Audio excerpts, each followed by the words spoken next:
des choses cachées, des connaissances élevées. Comme il est écrit, des paroles ineffables qui ne sont pas permises aux hommes de prononcer. Mais nous voulons les prononcer. Nous voulons, Seigneur, les connaître et les recevoir parce que tu les as faites pour notre connaissance. Nous sommes disposés à t'écouter et à te recevoir. C'est dans le nom puissant de Jésus-Christ que nous avons prié. Amen. S'il te plaît, acclame très fort le Seigneur avec des cris de victoire. Parce que tu es sur le point de recevoir une bénédiction qui va certainement changer l'histoire de ta vie. Le Seigneur va te communiquer une connaissance sans précédent. Amen. Merci. Nous allons étudier cette thématique intitulée YHWH. YHWH.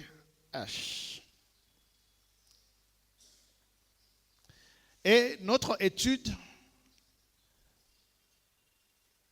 c'est tout simplement parce que nous servons un Dieu des noms. Notre Dieu est un Dieu des noms. Notre Dieu fonctionne avec des noms. Lui-même avec ses propres noms et puis pour les autres avec leurs noms.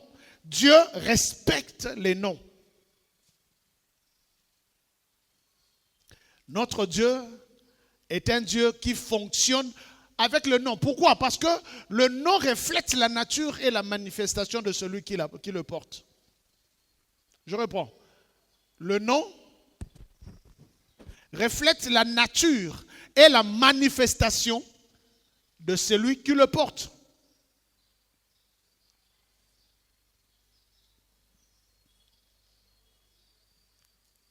Tu recevras la manifestation du nom que tu portes. Pourquoi? Parce que le nom est un esprit. Au fait, le nom est une personne spirituelle. Et c'est une phrase très importante qu'il va falloir écrire dans le cahier et dans les cœurs. Le nom, c'est la personne spirituelle de la personne qui le porte. Je reprends. Le nom, c'est la personne spirituelle de la personne qui le porte. Je reprends encore. Le nom c'est quoi? C'est la personne spirituelle de la personne qui le porte. Au fait, le nom est un esprit. Le nom, c'est la dimension spirituelle d'une personne. Dieu est un Dieu des noms. Alléluia. Et quelque chose de très important à retenir, c'est que ton nom est plus puissant que toi. Je suis en train de dire que la personne spirituelle dans le nom est plus puissante que la personne qui porte le nom.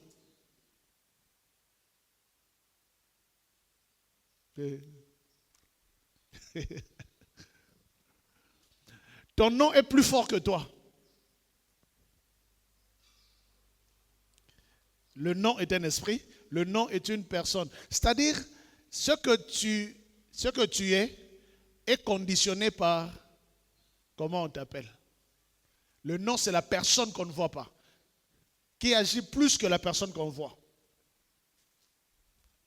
Ok? C'est la raison pour laquelle Dieu est un Dieu des noms.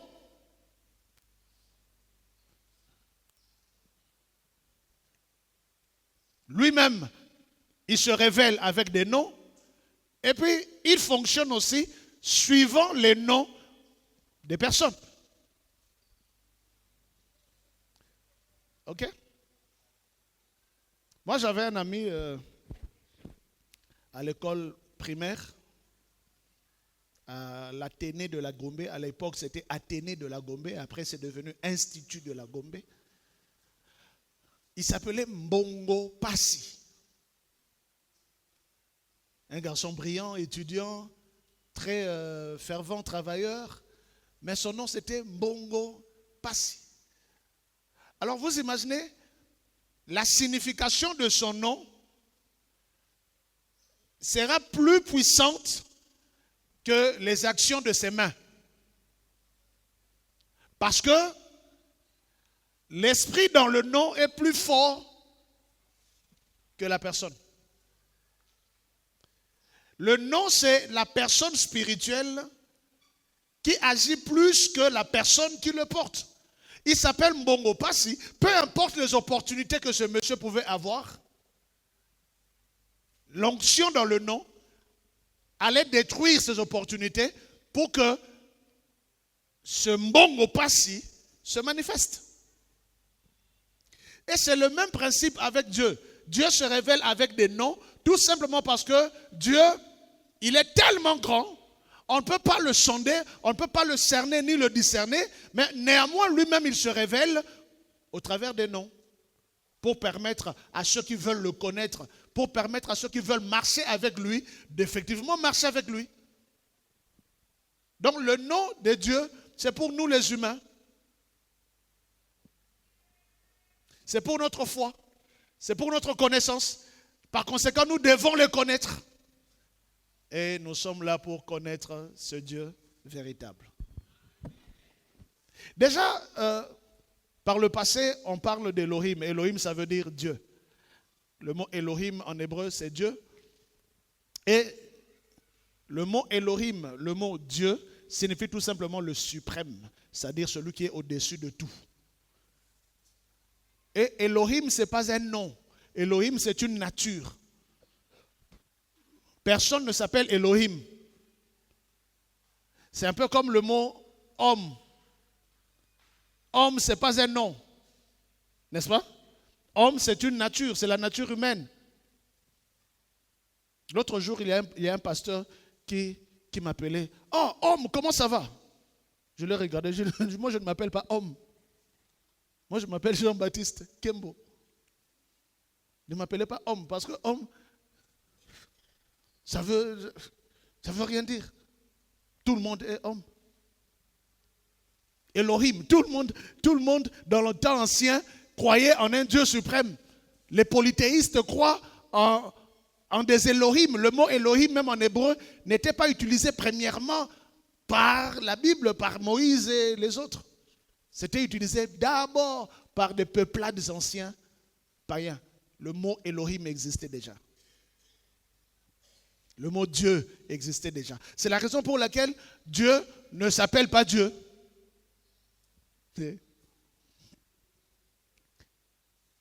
Alléluia. Ainsi donc, Elohim, c'est donc une nature. Il va falloir que celui qui va se dire qu'il est Elohim, qui va se dire qu'il est Dieu, qu'il puisse remplir cette nature de la divinité. On ne peut pas dire que tout le monde va se lever un matin et dire que je suis Dieu. Ok, c'est une nature. Ce qui me boit les lois à la mouki, alobi naza mutu. Il faut approuver kaza mutu. N'est-ce pas? Parce que dire que je suis homme, c'est une nature. Et il faut prouver que tu es homme.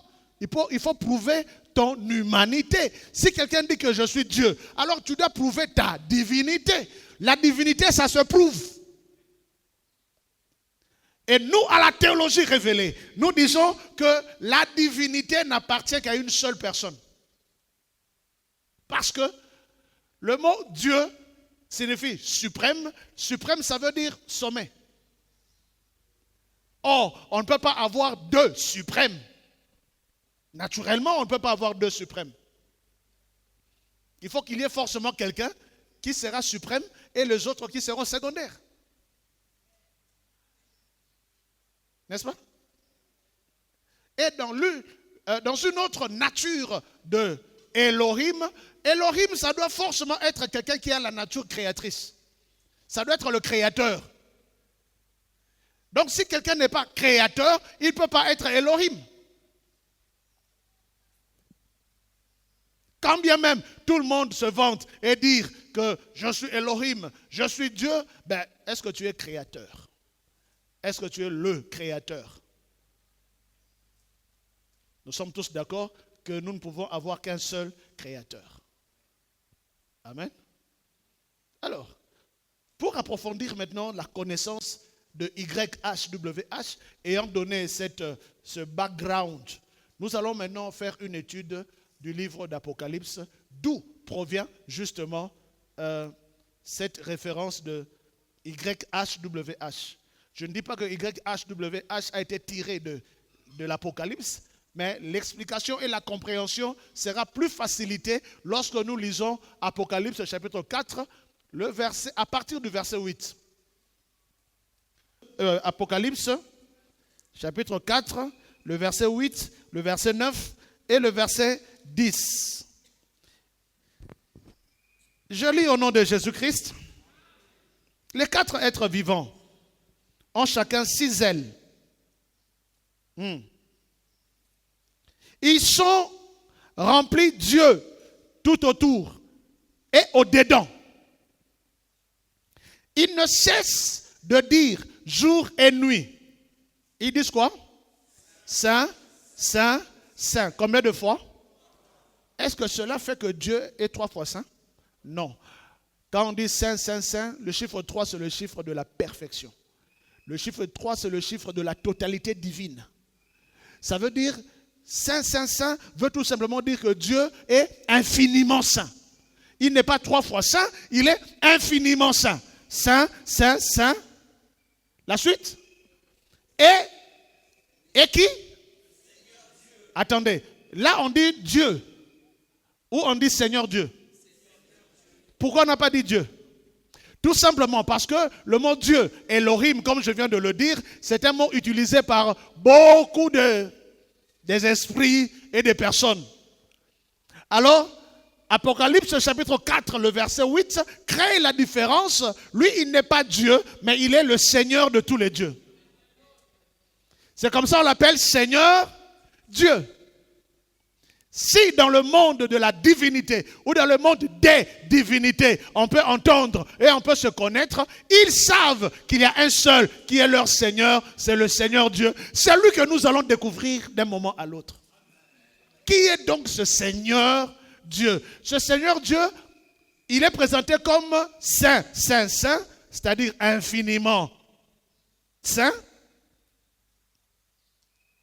S'il te plaît, pose la question à ton voisin. Tu es combien de fois saint? Tout n'est pas bien. Yo, ça combien de fois saint? 1 fois, 2 fois ou 0 fois? Tout n'est bien. Tout n'est yo, ça combien de fois saint? Toza demi-saint, toza. Saint, Saint, Saint est le Seigneur Dieu. La suite c'est quoi? Le Tout-Puissant. Donc, la personne que nous allons découvrir d'un moment à l'autre, voilà ses attributs. 1, il est Saint, Saint, Saint. 2, il est dans le monde des dieux. Lui, il est le Seigneur, Seigneur Dieu. Et puis après 3, il est le Tout-Puissant, omnipotent. C'est-à-dire celui qui est supérieur à l'addition de toutes les puissances. Quand vous additionnez toutes les puissances du monde, lui, il est supérieur. C'est pourquoi on l'appelle tout puissant. Donc ça veut dire, là où on dit qu'il y a des dieux, il y a des divinités, additionner toutes ces divinités-là, lui il est au-dessus. J'ai envie de connaître ce monsieur qui est le Tout-Puissant. J'ai envie de le connaître. Je ne sais pas si toi tu as envie de le connaître, mais moi j'ai envie de le connaître. Il est le Tout-Puissant. Mais ce n'est pas vraiment notre sujet. Le sujet du jour, c'est la suite. Le Tout-Puissant, la suite c'est quoi? Qui était, qui est et qui vient. Venir là en grec, c'est venir, c'est aussi devenir. Dans d'autres versions, on dit qui était, qui est et qui devient. Ça fait combien de temps? Qui était, qui est et qui vient. Combien de temps? Bien-aimé, retenez ça, très important. D'un moment à l'autre, ces 3 temps vont devenir un miracle dans ta vie. Ça, c'est le verset 8. N'est-ce pas? Maintenant, le verset 9. Quand les êtres vivants rendent gloire et honneur et action de grâce à celui qui est assis sur le trône et à celui qui vit au siècle des siècles. Verset 10. Les 24 vieillards se prosternèrent devant celui qui est assis sur le trône et ils adorent celui qui vit au siècle des siècles. Et ils jettent leur couronne devant le trône. Parole du Seigneur. Ok. Si vous lisez bien, vous allez constater que le verset 10 est en train d'expliquer le verset 8. Parce qu'au verset 8, on le présente comme étant le Saint, Saint, Saint, le Seigneur Dieu, le Tout-Puissant. Et à la fin, on dit celui qui était, qui est et qui vient. Maintenant, le verset 10 explique qu'est-ce que ça veut dire. Celui qui était, qui est et qui vient. Ça veut dire quoi? Ça veut dire tout simplement celui qui vit au siècle des siècles. Qui était, qui est et qui vient veut dire siècle, c'est-à-dire siècle passé, et puis les siècles à venir. Ok. Alors, celui qui vit au siècle des siècles, quel est le seul nom qu'on peut lui donner? Louis II a trouvé le nom. Il dit celui qui vit au siècle des siècles, on va l'appeler l'Éternel. C'est comme ça partout dans la Bible, Louis II, où tu vois le mot l'Éternel. Au fait, ça veut tout simplement dire, c'est celui qui vit au siècle des siècles. C'est celui qui était, qui est et qui vient. Ce n'est pas fini avec les 3 temps. Bienvenue à l'école du devenir. Alléluia. Alors, dans les 3 temps, je vais vous démontrer quelque chose de très intéressant. Qui peut me conjuguer le verbe être? Autant, au passé simple. Passé simple.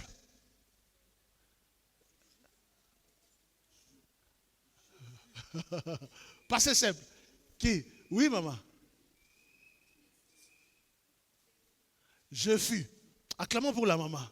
Il y a ça dans la matière. Souka no kakawana. N'aurait pas le jeté. Moussous qu'on a bâti jus de goyave. Je fus. Mais qui peut me conjuguer le verbe être à l'imparfait? J'étais. Tu étais, il était, nous étions. Ok. Qui peut me conjuguer le verbe être au temps présent? Ah, on a battu nyoso. C'est quoi? Je suis. Tu es. Qui peut me conjuguer le verbe être au futur simple? Je serai. Alors, en français, il y a plusieurs temps qui nous démontrent le passé. Je fus, j'étais. Tout ça, c'est le passé. En fait, le passé, c'est quoi? C'est ce qui a été. Et il y a un temps qui présente le présent. Et il y a un temps qui présente le futur. Ça fait trois morceaux de temps. Il y a le premier morceau, c'est le passé. Le deuxième morceau, c'est le présent. Et le troisième morceau, c'est le futur. Mais chez le peuple hébreu, ces 3 temps n'existent pas. L'une des raisons pour lesquelles Dieu a choisi le peuple hébreu comme étant peuple de référence, c'est la raison linguistique. Parce que la langue hébraïque est une langue très, très spirituelle. En hébreu, le passé, le présent et le futur sont regroupés en deux groupes, en deux parties, en deux catégories. Il y a ce qu'on appelle le temps accompli et il y a ce qu'on appelle le temps inaccompli. Ce sont là les deux temps de la conjugaison hébraïque. Lorsque tu dis par exemple j'étais, c'est déjà accompli, n'est-ce pas? Quand tu dis j'avais, c'est déjà accompli, n'est-ce pas? S'il vous plaît, Bolandanga, très bien. Suivez-moi très attentivement. Je suis en train de vous emmener très doucement vers une grande bénédiction. Quand tu dis je suis, tu es en train d'accomplir. Donc le passé et le présent chez le peuple hébraïque, ça entre dans le groupe des temps accomplis. Maintenant, le futur entre dans le groupe des temps non accomplis, inaccomplis. Je serai, j'aurai, je viendrai, je mangerai. Ce n'est pas encore accompli. Ainsi, le peuple juif dissèque le temps conjugal en deux morceaux, l'accompli et l'inaccompli. Si tu as compris, tu dis très fort Amen. Ainsi, quand Dieu se révèle, il dit, je suis celui qui était, qui est, ça c'est l'accompli. Et qui sera, ça c'est l'inaccompli. Ainsi, nous sommes en face d'un Dieu qui se révèle comme celui qui remplit tout le temps de la conjugaison. C'est ce Dieu qui était, qui est et qui devient ou qui sera. C'est le Dieu qui a accompli, mais qui n'a encore rien accompli.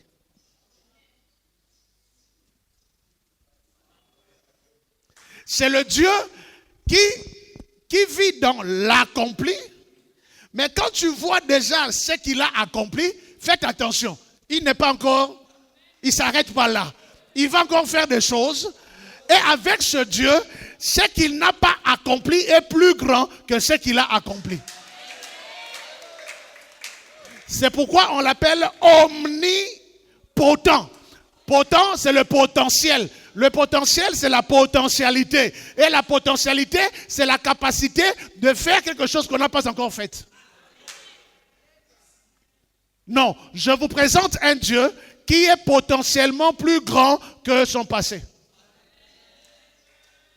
La potentialité de Dieu est plus grande que Dieu. C'est la raison pour laquelle, si Dieu te donne une promesse aujourd'hui, faites attention, ça risque de dépasser toute l'histoire passée. Et les gens ne comprennent pas ce que je suis en train de dire. C'est-à-dire, la partie accomplie de Dieu est petite par rapport à la partie inaccomplie de Dieu. C'est pourquoi quand Dieu a créé les cieux et la terre, faites attention, il est aussi capable de créer de nouveaux cieux et une nouvelle terre. Mais cette fois-là, ça ne sera pas en sable, ça sera en or. C'est pourquoi quand Dieu refait quelque chose, il faut bien regarder. Quand Dieu fait quelque chose deux fois, c'est que la deuxième fois est plus grande que la première. Aïe, aïe, aïe, aïe, aïe, aïe, aïe, aïe. Aïe, aïe, aïe, aïe, aïe, aïe, aïe, aïe. Raison pour laquelle moi j'aime la restauration. Je n'aime pas trop l'instauration, mais j'aime la restauration. Dieu peut t'instaurer, mais tu as échoué. Et puis il te prend et il te restaure. La restauration est toujours plus grande que l'instauration. Aïe, aïe, aïe, aïe, aïe, aïe, aïe, aïe, aïe. Alléluia. Si tu comprends, tu dis très fort Amen. Alors, que signifie celui qui était, qui est et qui vient? Exode chapitre 3, le verset 14 et 15. Je lis au nom de Jésus-Christ. Dieu dit à Moïse, je suis celui qui suis. Et il ajouta, c'est ainsi que tu répondras aux enfants d'Israël, celui qui s'appelle comment? Je suis. M'a envoyé vers vous. Dieu dit encore à Moïse, tu parleras ainsi aux enfants d'Israël. Le Dieu, l'Éternel, Yahweh. Souvenez-vous, dans Louis II, quand vous voyez le mot l'Éternel, c'est Y-H-W-H. Mais je vais faire une petite correction un peu plus tard, d'un moment à l'autre. Il dit, le Dieu de vos pères, l'Éternel m'est apparu. Le Dieu de vos pères, le Dieu d'Abraham, le Dieu d'Isaac et le Dieu de Jacob m'envoie vers vous. Voilà mon nom pour l'éternité. Voilà mon nom de génération en génération. Son nom, c'est Eye Asher Eye, celui qui suit. Je suis celui qui suit. En hébreu, le verbe être au temps accompli, Eye, et au temps inaccompli, Aya. Je suis celui qui suit, Eye Asher Eye. C'est la raison pour laquelle les massorettes que nous venons d'étudier tout à l'heure ont fait la combinaison de temps accompli et du temps inaccompli, Eye avec Aya, pour prendre les voyelles, le voyelle A et le voyelle E, et les intégrer dans YHWH. Pourquoi? Parce que dans la langue hébraïque ancienne, les voyelles n'existaient pas. On écrivait tout en consonnes. Donc le tétragramme YHWH, ce n'est pas le seul mot hébraïque qui n'avait pas de voyelles. Toute la langue, toute l'écriture hébraïque du temps ancien n'avait pas de voyelles. Alors, on a pris le verbe être au temps inaccompli, Aya, avec voyelle, consonance, le son de voyelle A, et puis on a mis le temps accompli, Eye, et on a mis A et E à l'intérieur, et c'est ce qui a donné Yahweh.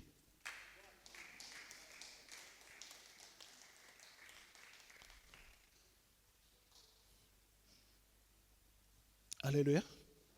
Alléluia. Alléluia. Ainsi, quand tu dis Yahweh, tu es en train de parler d'un Dieu qui remplit le temps. Mais également, tu es en train de parler d'un Dieu qui est plein de potentialités, qui peut faire au-delà de ce qu'il a déjà fait. Avec ce Dieu Yahweh, alléluia, ne sois pas jaloux de ton voisin. Parce que Dieu Yahweh est capable de faire en toi plus qu'il a fait chez ton voisin. Tu vois quelqu'un s'épanouir, acclame le Seigneur. Glorifie Dieu. Ne sois pas jaloux. Cherche Dieu. Et ce Dieu qui l'a béni peut aussi te bénir. Avec ce Dieu Yahweh, quand il élève M. Jean, au même moment qu'il élève M. Jean, il soulève aussi le plafond pour qu'il y ait encore l'espace pour M. Jules.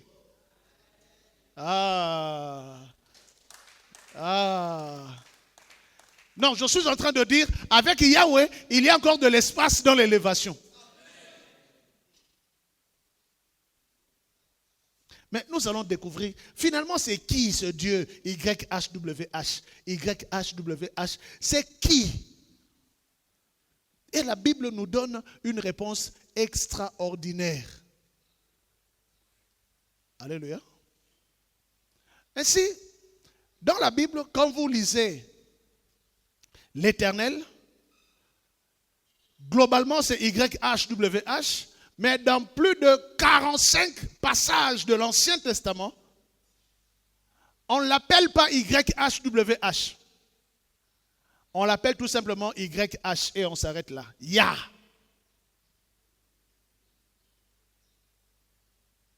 Et cela avec des preuves bibliques. Avant donc de comprendre YHWH, c'est important de comprendre le premier YH. Yah. Parce que c'est biblique. Parce que c'est sa révélation. Il se présente comme étant Yah. On va lire ça dans la Bible. Et la prononciation Yah, c'est toujours dans la Bible aussi. Et ça ne souffre d'aucune ambiguïté. Ainsi, le mot YHWH, c'est un mot simple, un mot unique, mais dans son essence, dans son intérieur, il y a deux grandes parties, YH et puis WH.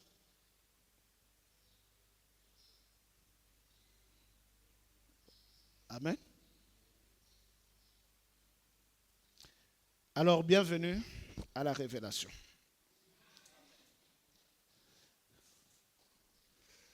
Ok.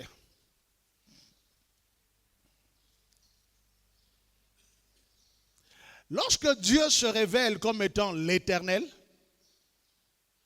il se révèle donc comme étant ce Dieu qui est à la fois un Dieu qui fonctionne dans la dimension accomplie et au même moment dans la dimension inaccomplie.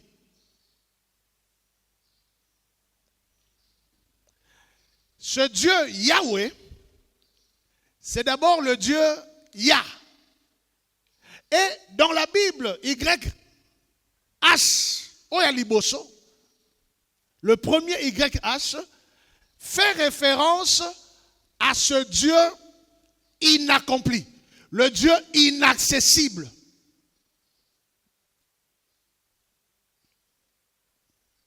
Ce Dieu grand et inaccessible. Ainsi, on met l'inaccessibilité de Dieu en première position.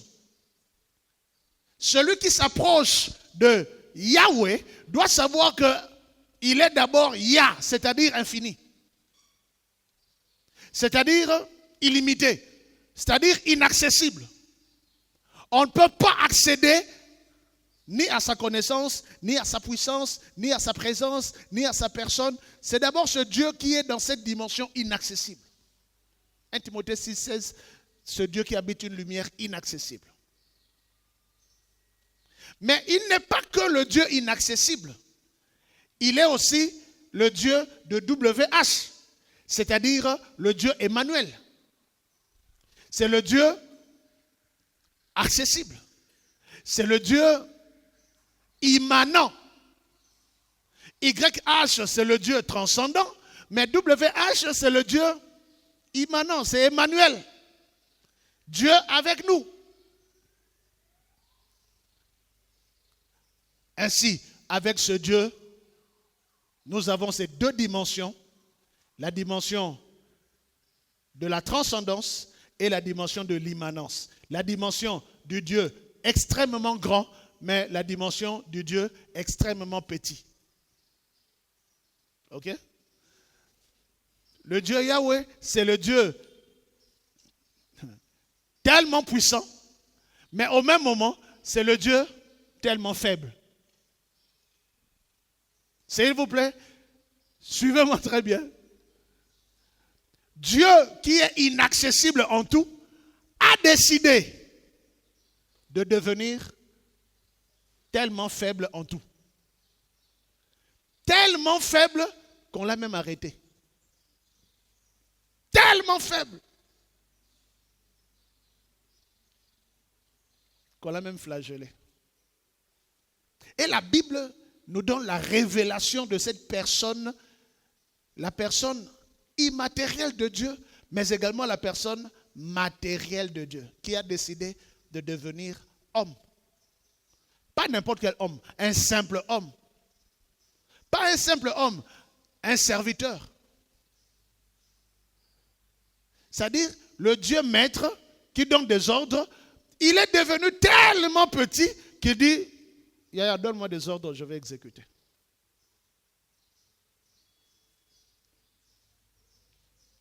Voilà, nous avons en face de nous ce Dieu complet qui remplit toute la nature de l'existence. Si tu as compris, tu dis très fort Amen.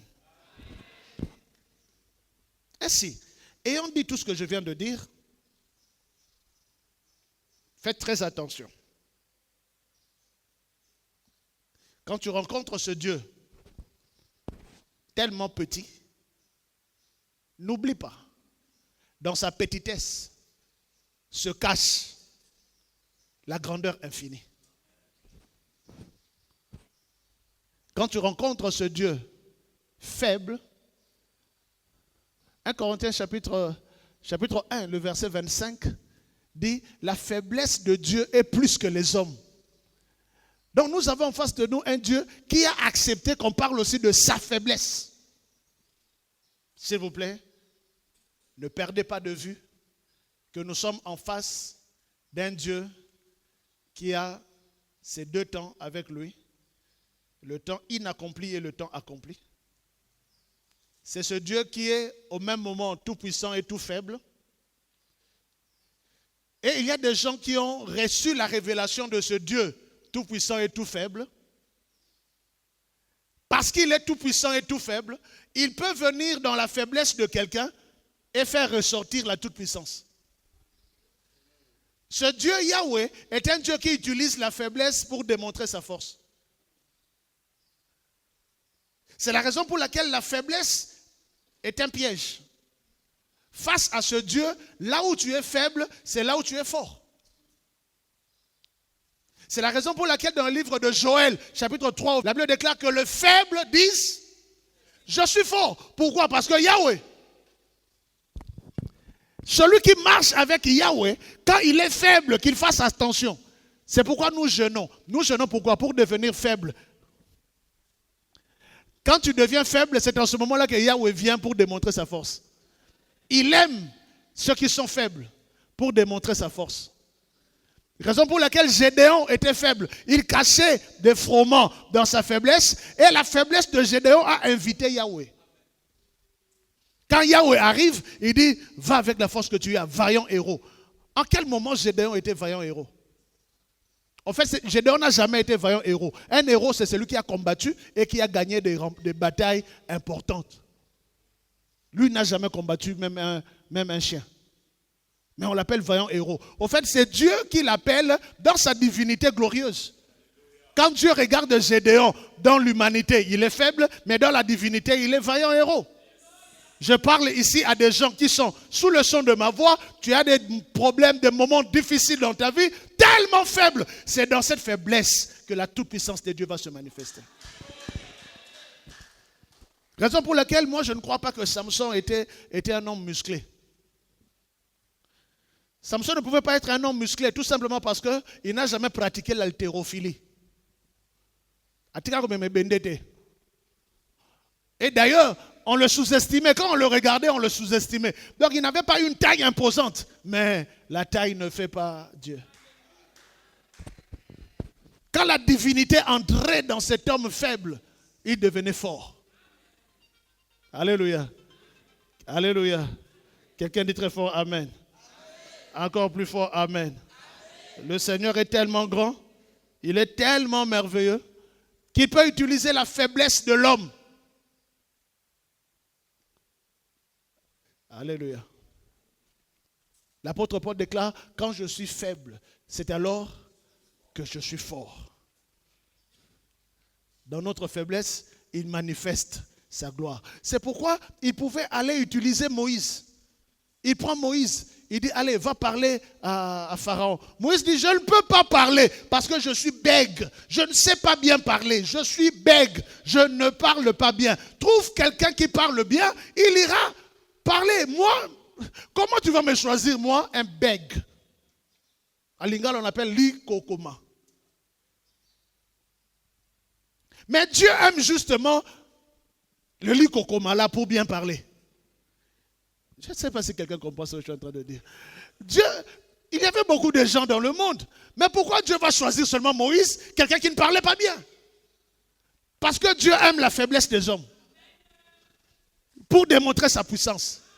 C'est pourquoi tes insuffisances sont une invitation à Dieu. C'est pourquoi celui qui n'a pas étudié, tu n'as pas eu l'opportunité d'aller à l'école, c'est Dieu qui est ton école. C'est Dieu qui est ton intelligence. Si tu as été à l'école, s'il te plaît, ne te vante pas à cause de tes diplômes et de ton français. Vante-toi à cause de Jésus.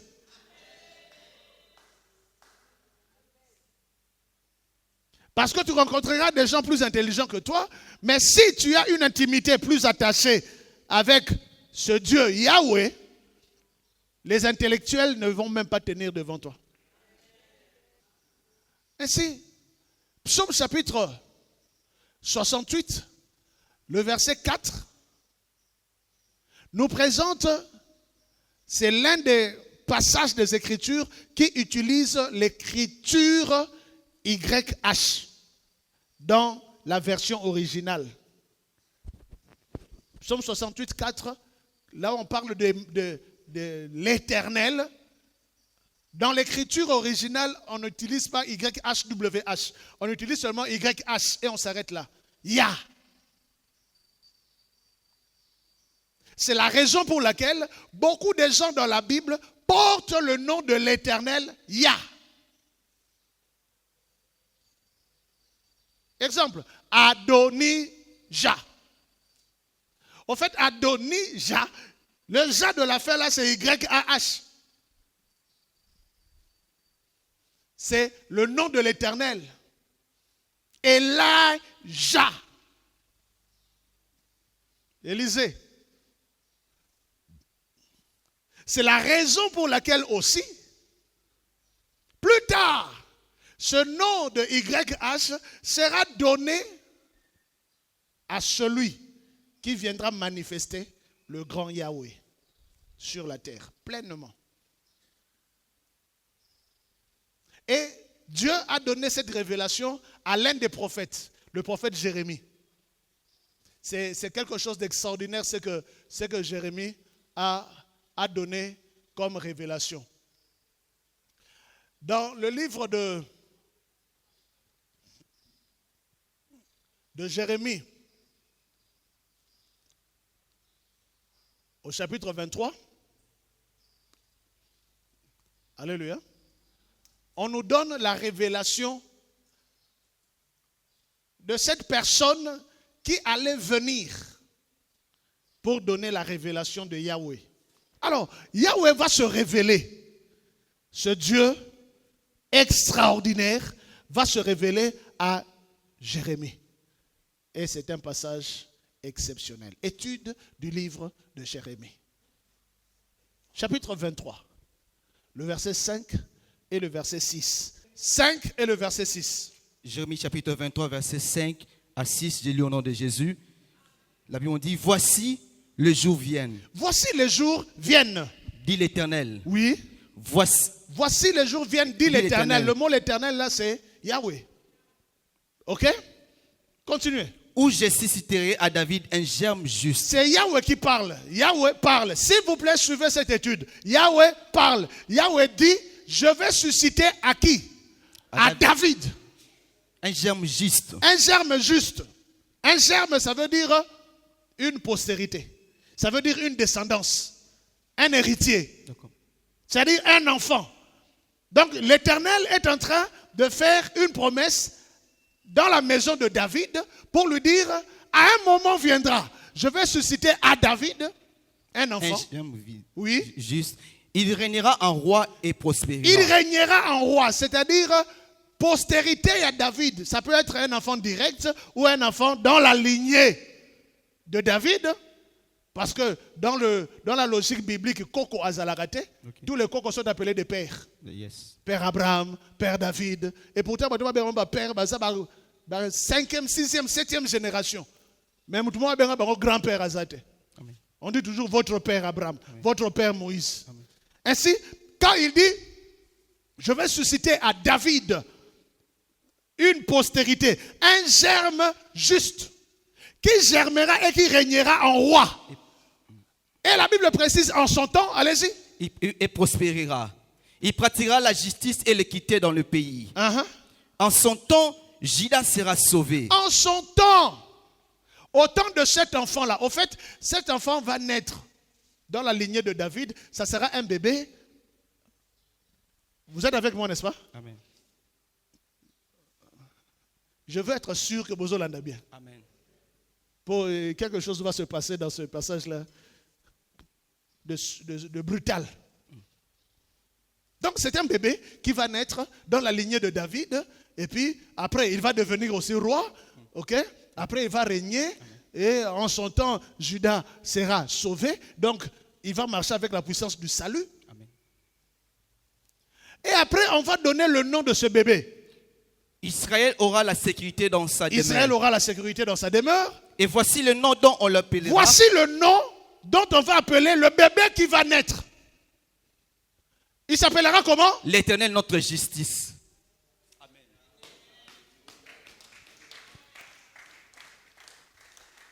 Attendez, l'Éternel dans la langue originale c'est quoi? Oh. Donc le bébé qui va naître c'est Yahweh. Donc Yahweh, qui est le créateur, a décidé qu'un bébé va naître et ce bébé sera appelé Yahweh, notre justice.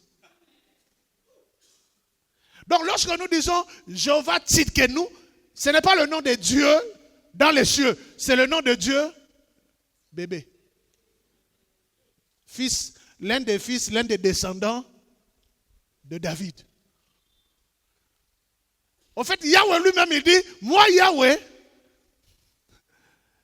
en d'autres termes, il est en train de dire, moi Yahweh, je vais naître dans la descendance de David.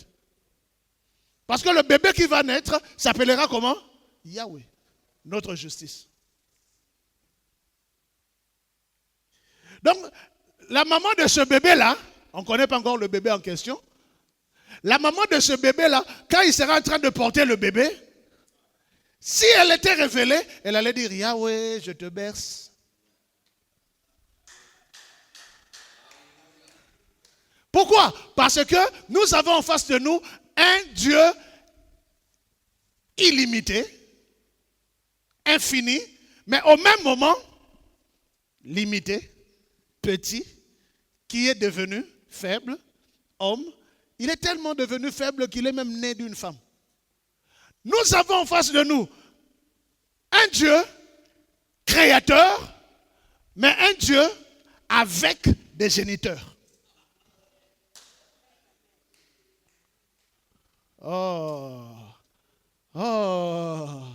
Yahweh.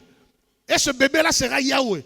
Donc quand il sera en train de jouer aux billes avec ses enfants, l'un des enfants, parce que nous allons voir tout à l'heure, il y a des gens que Dieu a donné la révélation de Yahweh. L'un de ses amis pouvait aussi dire, Yahweh, s'il te plaît, donne-moi ta bille.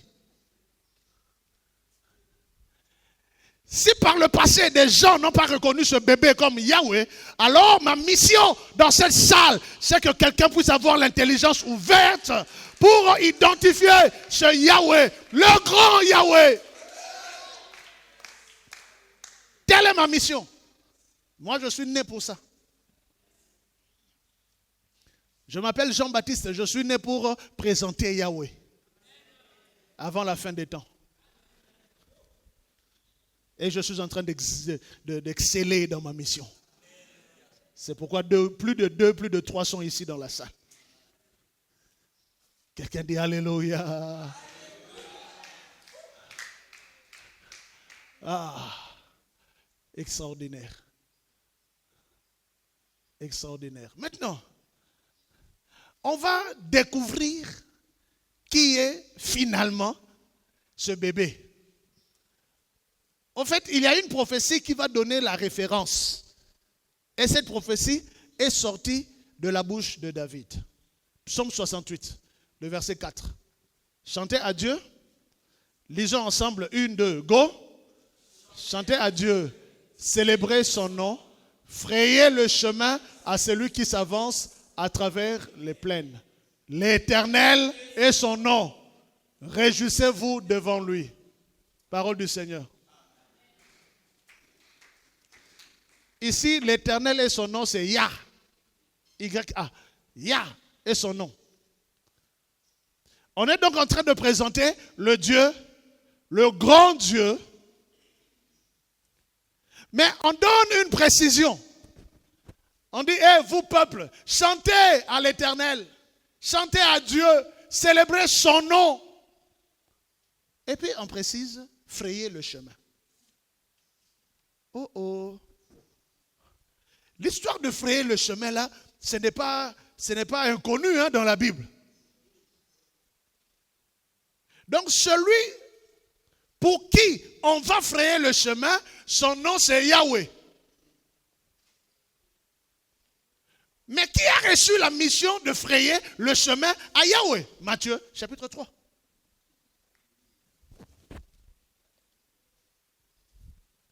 Lisons ensemble Matthieu chapitre 3, le verset 3. Lisons 1, 2, go. Jean est celui qui avait été annoncé par Ésaïe, le prophète, lorsqu'il dit, c'est ici la voix de celui qui crie dans le désert, préparez le chemin du Seigneur, aplanissez ses sentiers, parole de Jésus-Christ.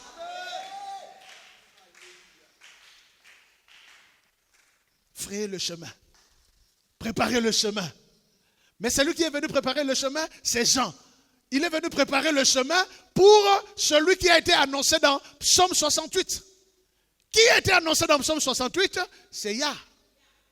Ah ah. Yah, c'est qui? C'est Yahweh. Donc, Jean vient, il commence à crier dans le désert. Et puis après, on donne la précision. Mais qui était Jean? Jean, c'est celui dont il est écrit, préparer le chemin du Seigneur. Il est la voix de celui qui crie dans le désert. Qui a dit préparer devant le Seigneur, devant Yah? Psaume 68. Donc celui qui va venir après Jean, c'est lui, le grand Yahweh. Alors quand on pose la question à Jean, mais pour qui tu as frayé le chemin? Il va regarder et dire, voici l'agneau de Dieu qui ôte le péché du monde. Donc celui que Jean a présenté, c'est lui, le grand Yahweh. C'est lui, le bébé qui est né. Tout faible, mais au même moment, en lui habite toute la plénitude de la divinité. C'est ce bébé qui, plus tard, dans 1 Jean chapitre 5, au verset 20, c'est ce bébé qui a été présenté. Nous sommes dans le véritable, en Jésus-Christ. Parce que le bébé là s'appelle Jésus-Christ. En Jésus-Christ, car c'est lui qui est le Dieu véritable et la vie éternelle. En fait, ce bébé, c'est le Créateur. Tout a été créé par lui et pour lui. Au commencement était la parole a été faite chair. Mais au commencement, avant que la parole ne soit faite, au commencement était la parole, alléluia, la parole était avec Dieu. Oh oh. Et la parole était Dieu, accompli et inaccompli.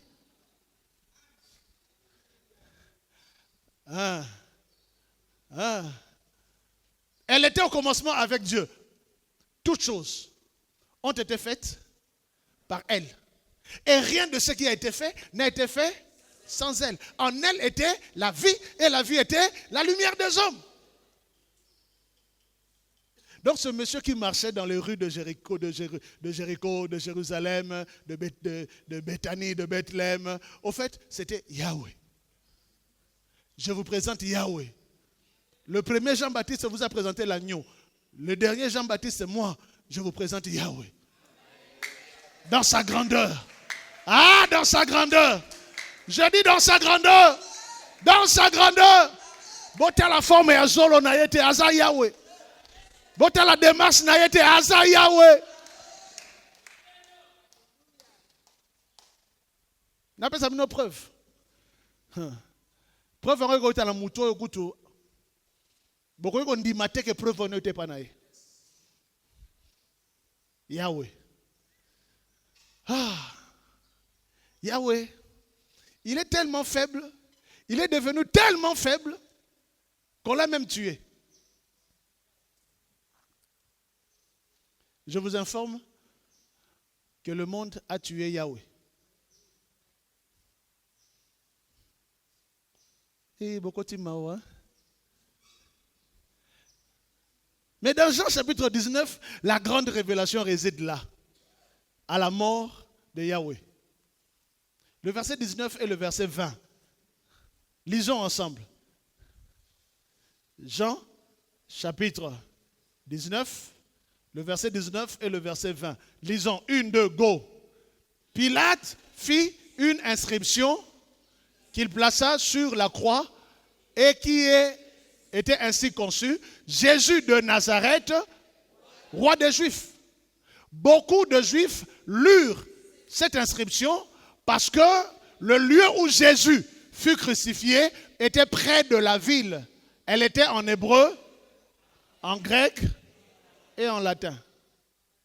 Ok. Ça veut dire, l'écriteau qu'on avait mis sur la croix de Jésus était en 3 langues. Et en latin, l'abréviation, c'est ce qu'on voit souvent dans nos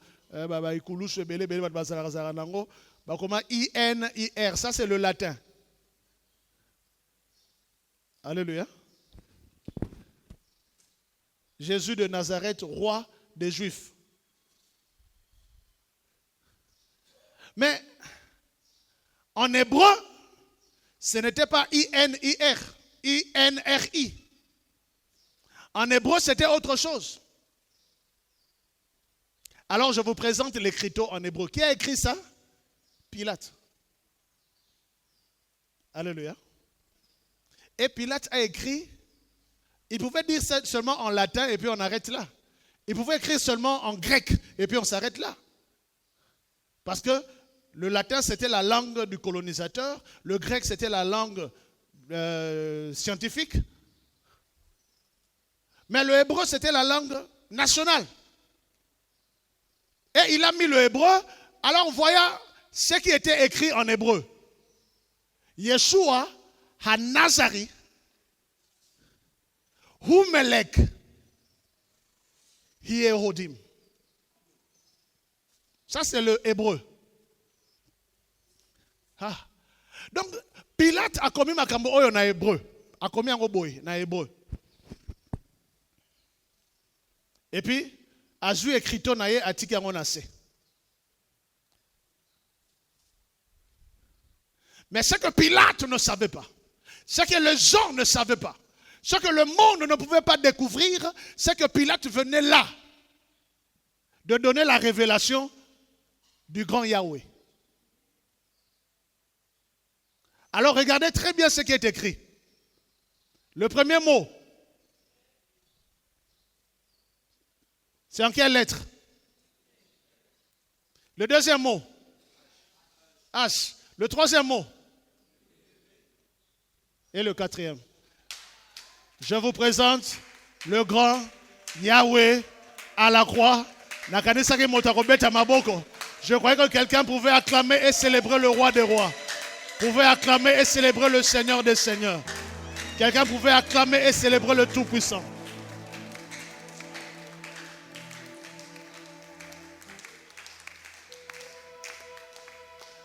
Ainsi, nous avons le grand Yahweh qui est mort à la croix. Mais pourquoi Yahweh doit mourir à la croix? Bien-aimé dans le Seigneur. Dans la dimension divine, la mort n'est pas la fin. Dans la dimension divine, la mort n'est pas une cessation, mais la mort, c'est une passation. Quand quelqu'un meurt, il ne cesse pas d'exister. Il fait une passation de vie et une passation de pouvoir. C'est la raison pour laquelle les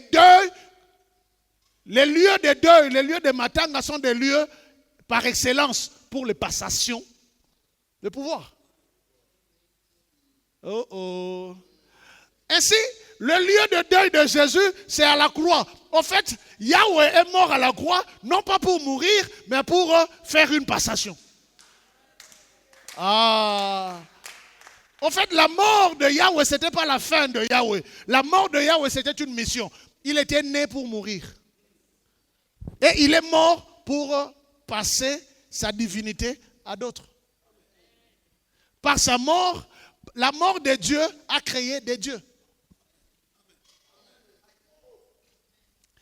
La mort de Dieu a donné à d'autres la nature de Dieu. Yahweh est mort à la croix. En réalité, Yahweh n'est pas mort. En réalité, Yahweh s'est multiplié. À partir de la croix, il y aura beaucoup d'autres Jésus. Quand Jésus meurt à la croix, il ne s'arrête pas là. Il y a encore beaucoup de Jésus qui sont nés par la croix. La croix, c'est la maternité de Dieu. La croix, c'est le lieu de la nouvelle naissance. La mort de Jésus signifie que beaucoup de gens vont devenir des Jésus. C'est pourquoi Paul était en train de persécuter des hommes et des femmes comme nous, mais un jour, la lumière lui apparaît. Et puis Paul demande, qui es-tu, Seigneur? Et la lumière répond, il dit, je suis Jésus que tu persécutes. Mais à quel moment Paul a persécuté Jésus? Paul n'a pas tapé Jésus. Paul a tapé Jean. Paul a tapé Matthieu. Paul a tapé Barthélemy. Mais ce que Paul ne savait pas, c'est que quand Jésus était mort, Barthélemy était devenu Jésus. Matthieu était devenu Jésus. Quand il giflait Matthieu, au fait, il giflait Jésus. Et Jésus vient lui dire, tu me persécutes. Jésus,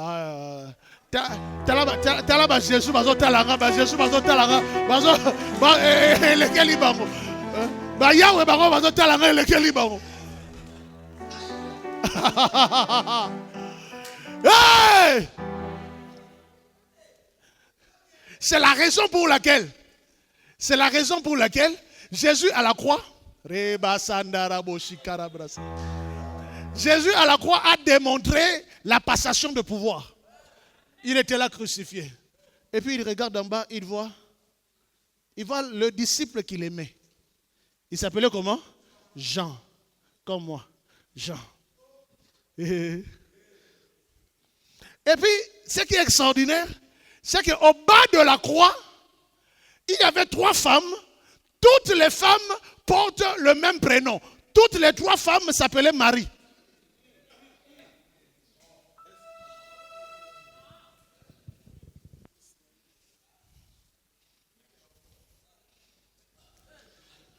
À la différence, c'est qu'il y avait un qui s'appelait Marie de Magdala, c'est-à-dire référence à sa ville de Magdala, pour dire que la croix va influencer des villes. Et au bas de la croix, il y avait une autre Marie qui s'appelait Marie, mère de Jésus. Elle était référencée par rapport à sa maternité. Elle est mère de, pour dire qu'à la croix, les mères et les pères vont bénir leurs enfants. Et il y avait une 3e Marie, femme de Clopas. Donc elle a reçu la référence par rapport à son mariage. Pour faire référence par la croix à tous les couples bénis par la croix. Il regarde Marie. Et moi, je suis déjà à la croix. Et il regarde Jean. Il dit, Marie, mère, voici ton fils. Et il regarde Jean. Il dit, fils, voilà ta mère.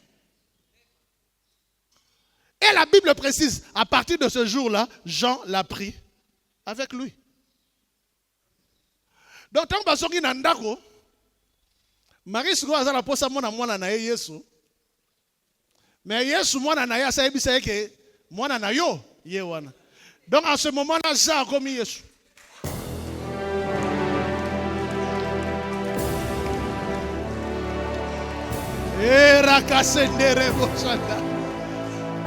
Jean commis Yesu.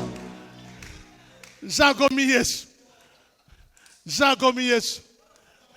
C'est la raison pour laquelle Jean pouvait facilement voir l'Apocalypse.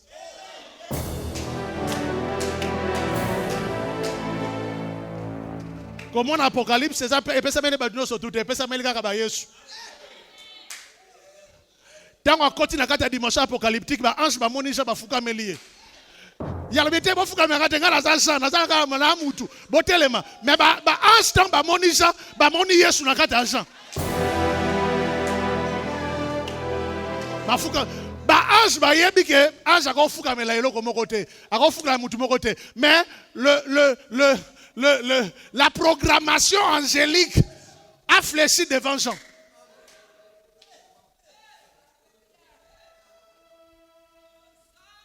Tango na zolo baboye. Ndoki nyosho kwa lukayo akutana na Yesu.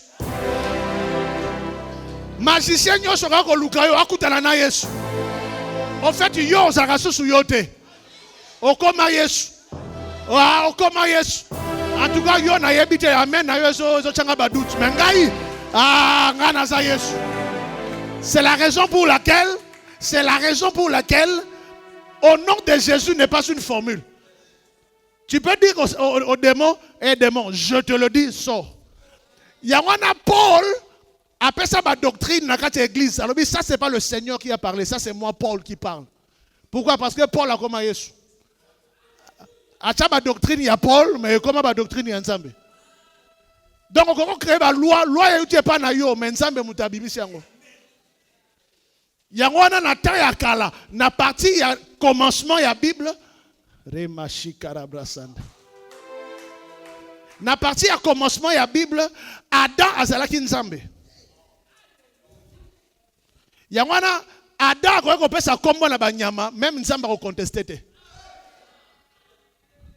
Tango Adam atali nyama labi yo kombo na ngombe, même nzambe kuna na kiti na labi kombo na ngombe. Pourquoi? Parce que makambo et salamaka na commencement, yangwane zongeli biso awa.